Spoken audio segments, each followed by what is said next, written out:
Hi y'all, I'm Jeanette Keynes from Jewelry Arts Inc. In this video, I'm going to show you how to solder down a curved bezel to a ring shank. The real key is just to get it in place in the right spot. After that, we just fill and fill and fill with solder. Hi, so, yes, everyone needs to see more of that. I'm going to show you today, we are soldering a lovely ring. Well, that's a bezel, but that was just a test to see if you'd notice. A lovely bezel to this curved ring. So what we did was we filed out the bottom, all lovely and curved, to match-ish the shape of our ring. The high-tech equipment that we usually use for that is a dowel that fits inside your ring shank. We tape a piece of sandpaper to it. And then I usually put it in a vise so then I'm hands-free, but then literally you take this and you're, it's really the best way that I know of to get that curve. You can definitely use stuff on the flex shaft, but most of the time people are too aggressive, they go too fast, and then before you know it, you don't have enough bezel anymore. So usually I recommend the little slower method because it's a little more controllable. Now, in a perfect world, which we definitely do not fucking live in, this would fit absolutely perfectly. I don't go for perfect. We're going for like a good fit. So I sort of drew a rough center line. I'm going to try to make sure that that's as centered as reasonably possible. Then I'll put some paste flux in there and put some solder in there. Now, the way that most people go wrong with stuff like this is they set this up, they put like 12 pieces of solder in there, they're trying to get it all done at once. It is much better and easier and less stressful to put a couple pieces in there, get it tacked in the right spot, and then you can just like add solder, no big deal.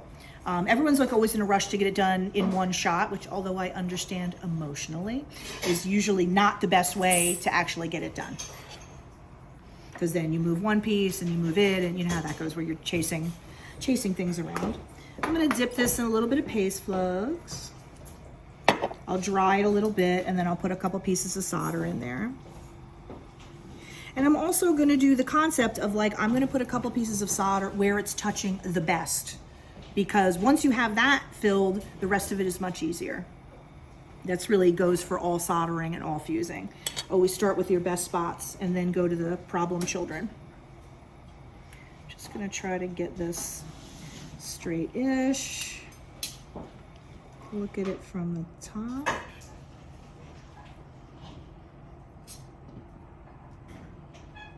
What do you think? Does that look good? Can you look from the other side and tell me if you see anything that I don't see? Oh, looks good.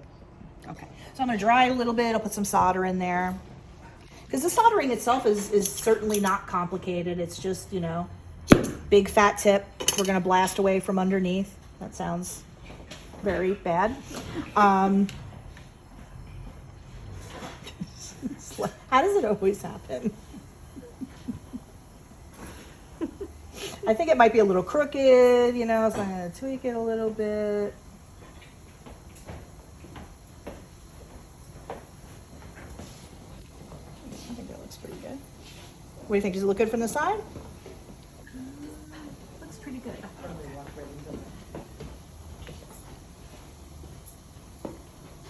And right now I'm just drying the flux, so I'm doing it gently. When we're actually soldering, I'm going to, you know, really crank up the torch.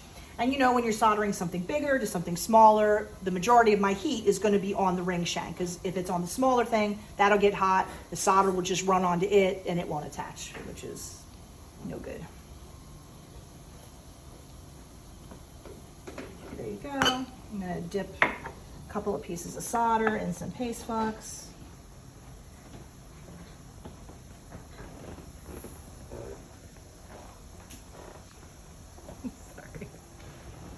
I have to edit that part out. But I like to give people the real life experience, you know? It's like, oops, sorry, oops, shit. Yes, exactly. I mean, that's how it is. I'm gonna add like one more piece. Like I said, I'm not gonna try to like get this all down at once. I'm just gonna a couple pieces so that I don't have to worry about it moving around. Because the biggest thing is just getting it in a nice spot. Once it's in that nice spot, shoving more solder in there is no problem at all.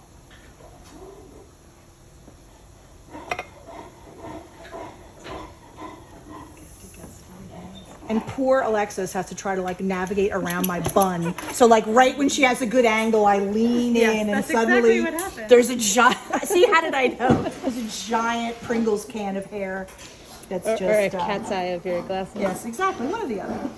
Okay, so I'm gonna heat that a little bit more and make sure it's right up against the edge, because you know when you're soldering, you know, hot and fast, super important, but the solder has to be in contact with the seam, you know, touching both sides of the seam, because then when it gets hot, you get that capillary action, it sucks right in there.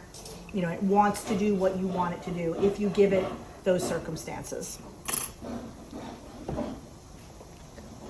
Because, you know, if you've ever had that situation where your solder flows, but it doesn't flow in the seam, it just kind of makes a little plop there, that's because it wasn't touching both sides of the seam.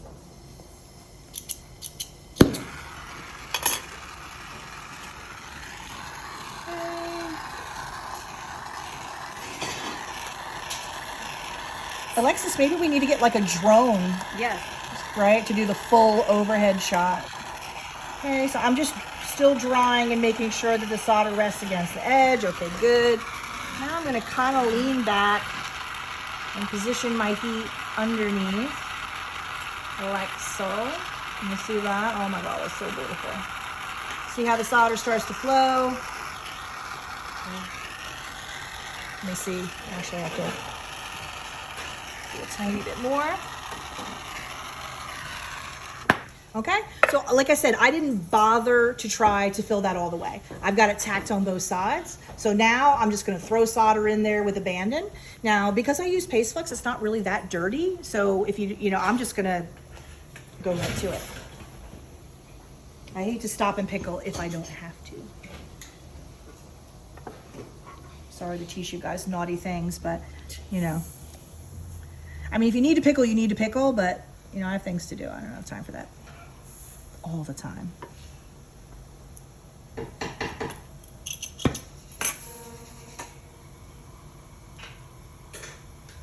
And like I said, in a perfect world, these like there would be absolutely no gap. It would be like 1,000% together. In the real world, we all know we get it as good as we can and we fill it with solder. And there's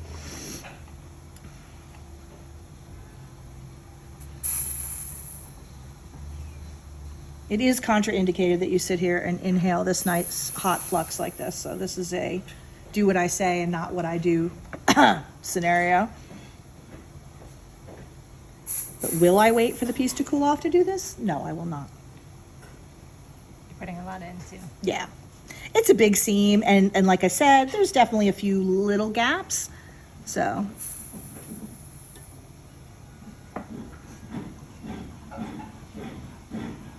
but you know, honestly, a lot of soldering is you should be shoving it in there till it's filled, you know? It's like, that's all there is.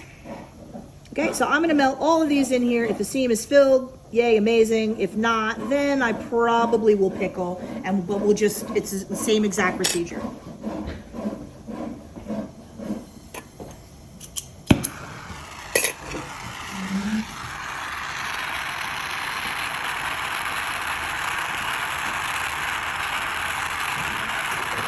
I go a little gently till the flux kind of settles back and make sure the solder is up against the edge of the seam, which it is, and then I kind of just go in for the kill. Going to that, and that, and that. And sometimes I might do a little naughtiness like that, you know what I mean, just to help draw it along that seam.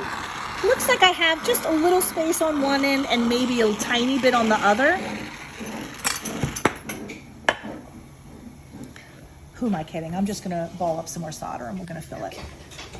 Pretty clean. All of you out there, you should definitely stop and pickle. No, paste flux keeps things very clean. I mean, if things really start getting really dark and ugly, you do have to stop and pickle, because then things will stop cooperating. But that's one of the many reasons that paste flux is my jam, because it's very concentrated and it really works. You know, liquid flux is okay for little things that aren't going to get sustained heating. But if you were using that liquid flux on here, like, there's no way. It would be immediately oxidized and... Or won't we? There we go. Woo! Sometimes you have to be happy for any little success you get.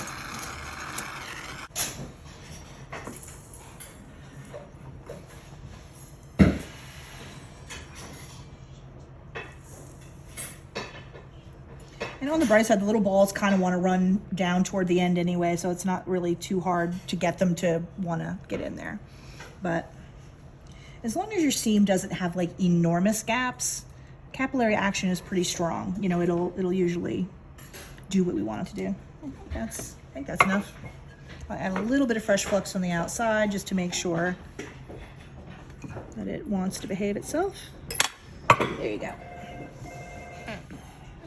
Too late for that. Ah, yes, far too late. Well, when I started doing these videos, I realized I had to give up any illusions that I have any dignity whatsoever and just roll with it, which I have. It's always easier once you accept things like that. Okay, so I'm gonna get this end to flow. Look at that. And then I'm gonna get this end to flow. Ta-da! I believe that to be 100% filled. At this point, we're gonna stop and we're gonna pickle and we're gonna look at it. If it's filled, hooray. If not, we'll just stick a little more solder in there. And I'm pretty sure that did the whole thing. Okay. Okay? Great. So here's a little quick close-up. I'm not sure if you can see it perfectly, but basically our solder seam is all filled in and beautiful. Mm-hmm. We're now gonna decide, are we gonna put granules, like some big fat granules on the side? We're gonna make them, put them on there with water and see if they add or if they don't.